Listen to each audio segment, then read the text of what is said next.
Hello, welcome to Your Freedom Formula. I'm Dr. Clifton Brady, and today I have a very special guest. I say that most of the time, but this time it's special in a different way.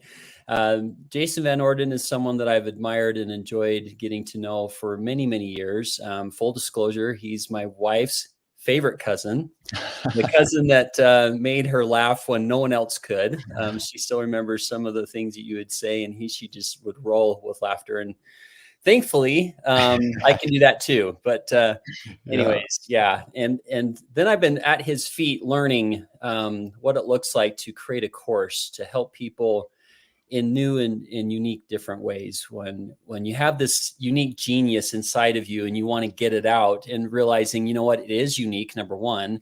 And then number two, how to get it into people's hands in a way that you can not, make an income, and help others become their very best selves. And so anyways, Jason, I'm so grateful that you're here today with me.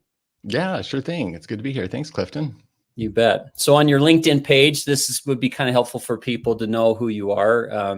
He helps coaches with, like 10 to 20 times amount of people without getting into the insanity that can happen when you're working with that many people, but making it simple and easy.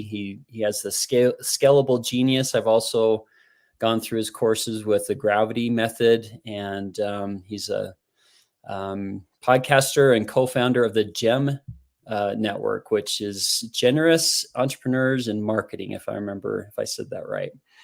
And so if you are looking to not only help people with your podcast, or if you're thinking about a podcast, or if you want to be a guest possibly, then might want to check out Gem, and you can reach out to me or Jason directly and find out more about that. But today's topic is writing a book. I've been working with a lot of people recently, Jason, who want to write a book, have always dreamed about writing a book. You and I have talked about writing, you writing a book, me writing a separate book. Yeah. And I found that I needed to be around a lot more people than just myself, because it will not happen. And so I know. doing the co-working, like you taught me co-working, it's super simple and very powerful. And so I'm putting together the group. There's about 20 people already. They're like, I'm done. Let's go. Let's do it. So we'll be starting next week. That's great. And who knows who will stay. So there's a couple more spots available if you want to come in, because I know it's going to, it'll thin out at some point where there'll be a core group of about 10 of us that's going to actually write our books. And so I wanted to bring you on because you're the king of content. What does it look like so first question, what does it look like for you as you've been, kind of preparing for your book when it comes for content and actually having something that's a must read? Yeah. So there are two questions that I'm trying to answer right now. And then they're the same two questions, whether I'm creating a new offer, a new course, a new coaching package, a new book, whether this is for myself or I'm working with a client. The two questions are, who's the intended audience? Who's this for? Who's the ideal client? So getting very specific about that. And there are various questions to ask there of yourself, like, who do I serve best? Who do I have an affinity for working with? Who do I have access to? What population am I uniquely positioned to serve? That helps, it starts with you saying, like, who do I really want to reach with my message? And then also defining them according to what's going on for them in their lives, in terms of, where are they at? What are the goals and outcomes that they're trying to reach as it relates to the expertise that you have, and what's getting in their way of getting to those outcomes. And so that's the second question that I'm asking. It's like, okay, if I'm going to write a book or create a course or offer or whatever, in this case, we're talking about books, and what is the specific problem that I'm helping to solve for this audience, or the transformation I want to facilitate.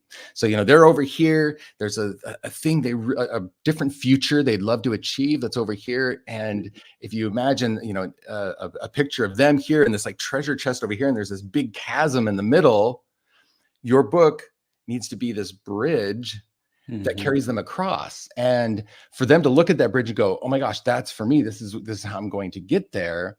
We want to resonate with and be relevant to what they are actively seeking for and thinking about in terms of, hey, this is what I want, and this is what I think is in my way. And then, of course, you as the expert can also come in and say, awesome, I can help you with those things. And also here's some other things that you should consider and know about, because we want to help them better understand the problem than they have understood already.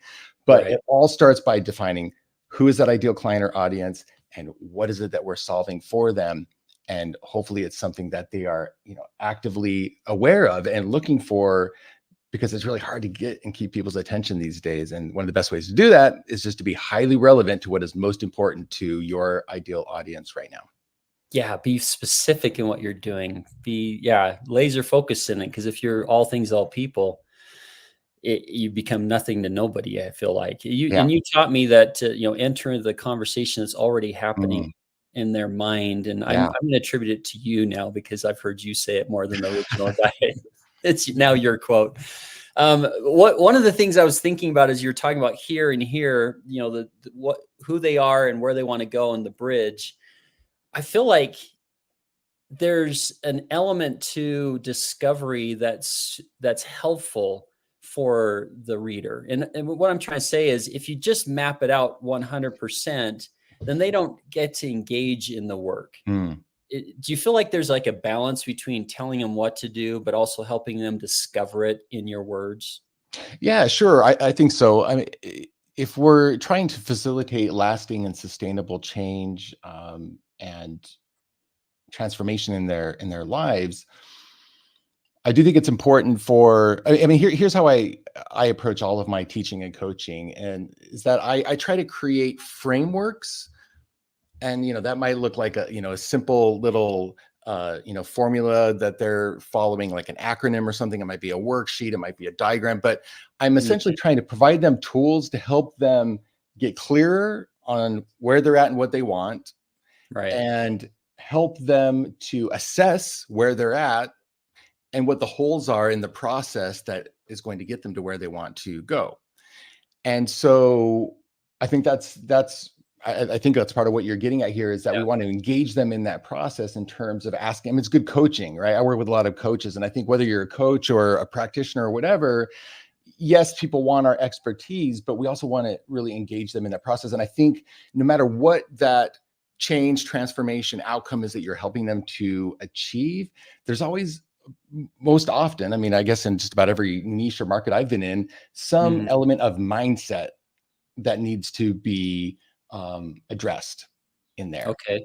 And so what I mean by that is, like, there's going to be their own fears or doubts or objections, or, yeah, oh, that looks awesome, but what about, and we want to help facilitate getting them into thinking along the right lines, and to be ready to take those steps, and also uh, to make it past all the pitfalls and setbacks, or when things aren't going as well. Like, it's their mindset that's going to get them through. And so Right. it's not just the mechanics and the steps, it's also helping them with their clarity, their confidence, and shifting the way they think and show Mhm. up, so that they are able to cross the bridge.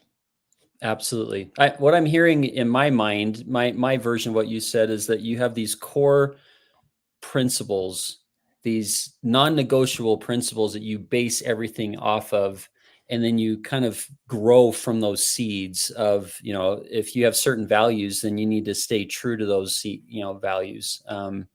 Otherwise, you can alienate your group. Does that make sense? Like Yeah, I you mean, might.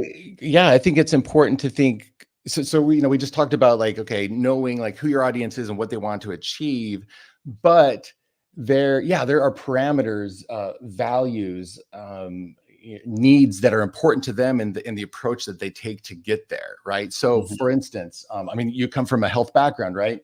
You could have a whole gamut of different types of patients or people looking for, like, you could have people who completely distrust Western medicine and are looking for something totally different. You can be people be going towards people who, like, hey, I want to see the science, I wanted to see the research, that's what's important to me. You could be talking to mhm. people who are like, just make it easy, I don't care, like, just make it as easy Right. as possible. So what is it that they value as they're looking for the right path or solution for them? And somewhere in there are your values and your strengths lining up with who they are and how they want to approach it and what's important to them, right? Yeah. So yeah, I think like I talk a lot, as I know you do, about mental health issues, and there's so many different ways to approach the improvement of mental health, and it's a very personal process. And so this kind of goes back to the helping them assess and find like the best path for them, right? And Yeah. so you've heard me talk about this before, where in our messaging and what we're offering to people, we want to be thinking about relevance, resonance, and remarkability. And relevance is what we already talked about in terms of, hey, what's that thing that they really want that they're actively looking for? But resonance is what I think you're getting at here in terms of what are our shared values in the approach to getting there. Yeah. And we want them not to only to like look at us and say, hey, you look like a credible person who absolutely can help me get there, but also you seem like the kind of person I can trust because you're a bit like me, or we have some shared values, some shared meaning there. And they're ultimately, that's who they're going to choose to help them, is the person that they can see as someone that they can trust. There's a certain likability along Yeah. with the credibility as well. I think that's what you're getting at, and Yeah, that's what exactly. brought to mind for me as you were talking. Yeah, I think it comes down to the words you use, the examples that are shared, the Yeah, experiences. Because if right. you're an F-bomb kind of person, then you're going to attract the F-bomb kind of people. And it's not good or bad. I don't care. Like if Right. someone's swearing, I know who they are, and it's not good or bad. It's just, okay, that's not me. And I probably won't do business with that person if that's their values, because there's other things that they've also showed me that I can't trust that. Sure. However, sometimes a good F-bomb person, you're like, okay, at least they're telling me how they feel. And at least I don't, you see what I'm saying? Like Yeah. it's not the language, but it is all about the language. Because Yeah, you're well, what I think you're getting at is like it is true. It's like we look at all these little clues to decide if we can trust a person or not, and whether yes, that is fair or not, whether that's the most practical approach. It's what we do, it just is and bias. Yeah. absolutely. And so that's everything from me. Like when I'm in my marketing and my content, and I'm trying to reach my audience, I talk about being a parent. I talk about being a sci-fi nerd who loves space. Right. I Yep. talk about, right, like these little, because some of these little tidbits, someone's like, oh, me too. Yeah. And that's just how our brain works, is like, oh, therefore I think I can trust you more. Now, at the same time, they also want to know that, you're capable of really bringing the outcomes about. You're But competent. Yes, it's how exactly. we work as human beings, right? And so, yeah, infusing that into how you show up, your message, and how you market yourself, or in this case, write your book, right? As they're Yep. reading that book, we want them just going like, wow, yeah, nodding as if you're in their brain. Hmm. And they're like, I would love to have dinner with this person or hang out with you because you just seem like that Yes. kind of person. That's what you're Right. going for. Exactly. No, and I think that endears you to the author beyond. It's just like a really cool actor or actress. You're like, I don't care what movie they're in. I want to Yeah, see them again. right. Like Ryan Reynolds, I just find him likable. I'll go see a movie if he's in it, right? Talk about F-bomb people, but he's so funny. Yes. He just has a unique way. There's only like 3 people on the planet that make me laugh out loud, and my wife knows who I'm talking to. There's 3 people, and yeah, they just have. And Ryan Reynolds is if he was, I love it. he's like one of those friends. Like Yeah. he just gets me going. Yeah. That's a good point. Well, I don't want to go too long on this because, I don't know how long people watch stuff on LinkedIn. Hopefully it was engaging enough for you to understand that, you know what, knowing who you're talking to. This is what I've learned today. Know who you're talking to, like really know who they are. Maybe even interview them, talk, have conversations with them, go to lunch with them, find someone that's already made it in that direction that you want to go. And then make sure you understand what they really want, because you might think you know what they want, but it might not be congruent. And then it's okay to be who you are. And it's okay if you offend people, not purposely, then you're probably going in the right direction. Right. It's just going to happen, right? Yeah. Like, yeah, if It's you're really okay. being truly authentically who you are and putting yourself out there en masse, there are going to be some people who are like, you're not my cup of tea. And you just got to be Perfect. okay with that, right? Yeah. Yep. And if you're milk toast and everybody kind of likes you, then they're going to kind of not like you. So yeah, we just don't go out there, and we're obviously not trying to offend anybody, but be yourself, be authentic, be Yeah. true to your principles, and say it how it is. And yeah. Any last minute thoughts that you'd like to share before we jump off? Well, just we're talking about writing a book, which is about putting a message out there, information out there that you find important, right? And I know that at that point in the process of thinking about creating a book, or even when you're in the process of writing it, I know by personal experience that it's very easy to start doubting, like, who's going to read this? Who's going to pay attention? Why am I somebody to share my story or anything, right? Yeah. But something that I say over and over again is that we're in this day and age, especially with the internet, where people are accustomed to finding exactly what it is that they want or need when it comes to their belonging, when it comes to their needs and their goals they want to achieve, communities they belong to, whatever the case may be. And you are the perfect fit for somebody out there, that Yeah. you can help them bridge that gap, not only because you're capable of bringing them there, but because there's something about you, like, you're the person I've been waiting to guide me to that place, right? So anybody who's listening to this who's going, yeah, but I get this, but really, am I somebody to write a book or put a message out there? Absolutely, 100%. Look, there's almost 8 billion people in this world, and you just need to reach that one slice that they Yeah. completely resonate with you and the way that you transmit that message. Yes, there might be others who say similar things, but there's only you that says it in a way with your perspective, your experience, your strengths, your vision, your values, or, all those things. And as trite as it might sound, there's only one of you out there, and it's absolutely worth sending the message out, right? So Yep. believe in that. That would be my last. Get that message out there, and be around people that will support you. You've coached me, you're currently coaching me, we're working, helping me with my messaging. Be around people that are supportive, Yeah, they're kind, that are like, they're willing to tell you the stuff though. Like I learned out the other day, a friend isn't someone that accepts you as you are. That sounds cute. A friend says, no, you stink. You need to go take a shower. Like it's friends will tell you what you don't want to hear. But yeah, be around people that want to support you. And so I highly encourage those who are watching that want to look into coaching and be coached. Because frankly, a book is worth nothing if no one reads it. But if you can attach that book to a course, to some webinars, to yeah, some highly attractive content where people are looking at the shorts and looking at the YouTube videos and stuff like that, and the reels, and they're like, oh my gosh, I like his stuff, I like her stuff, this is really cool, I want to know more. Well, the yeah, book just ends up being, oh, and they're an author, how cool. They might not even ever read the book. That would be sad, but that's just kind of the way it is. But they'll consume all of your YouTube videos. So right. You want the business model around the book is really what then amplifies your impact, exactly. and the money that you make. You don't make money off the book. That's the sad truth. But there's so much impact and money to be made Yep. indirectly from those who find you. And that's, absolutely.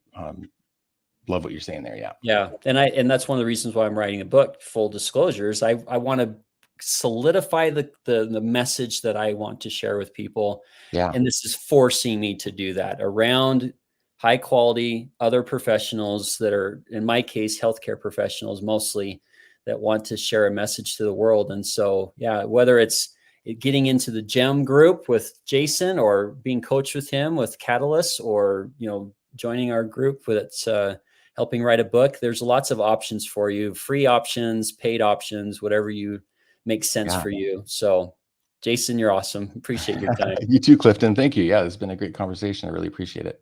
All right. Well, thank you guys. Appreciate you watching. It's your freedom formula. The basis of that is that, hey, there isn't one cookie cutter way of doing it, that you have a way to get your freedom back, and let us help you find that. So anyways, God bless. Appreciate you, Jason, and bye for now. See you, everyone.